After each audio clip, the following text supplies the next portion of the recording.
What's good, y'all? This is Timmy Turnup with your Planet Turnup Blurb of the Day. Today we're going to talk about short-term goals, long-term goals, and how to properly balance them. See, in anything I do, anything at all, I know that I'm going to succeed. And when I say that, I don't mean that I'm going to accomplish what I set out to accomplish. I know that sounds weird. I know I'm going to succeed. I don't know if I'm going to accomplish my goal. But at the end of the day, you have battles and you have wars. And losing a battle doesn't mean you've lost a war. Let's say I want to run 5 miles, right? If I go out and I only run 2, it's easy to say, well, that's a failure. You were supposed to run 5 miles. You didn't even make it halfway there. Like, it's easy to feel bad about that. It's easy to get discouraged. But my tendency is immediately after you realize the battle is lost, as soon as you accept that, okay, I'm not going to make my 5 miles today, you've got to immediately switch back to the long-term perspective. At the end of the day, running 5 miles doesn't matter. I'm not trying to run 5 miles. I'm trying to be in shape. I'm trying to be active. I'm trying to be mobile so that I can maneuver freely, you know?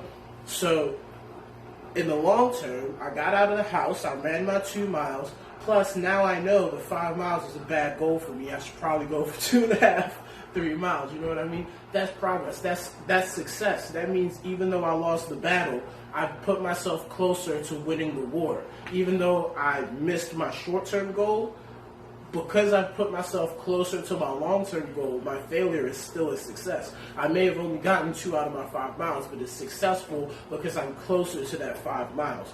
If tomorrow I can do 2.5, if next week I can move to 3, 4, it may take longer than expected, but I'll still get to 5. I'll still be mobile. I'll still be able to maneuver. And it'll be because on that day, instead of sitting in the house, I got up and I started. I did those 2 miles. You know what I mean?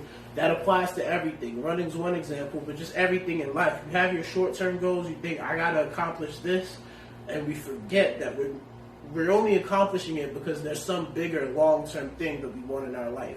And if you're moving closer to that thing, if you're making effort, if you fail miserably, but now you have a better idea of what it takes to succeed, that's good. That's success. That's progress. So in balancing your short-term and long-term goals, you always want to remember, in the short term, focus on what you got to do, put your all into it. But the second you've accepted that short-term goal isn't going to be accomplished, switch back to your long-term goal. Don't dwell on failure. Don't dwell on not making the mark. Dwell on the fact that you have a better idea of what you're capable of and you're moving towards the end goal that you want. All right. Thanks for listening. This comes from Turnup with love.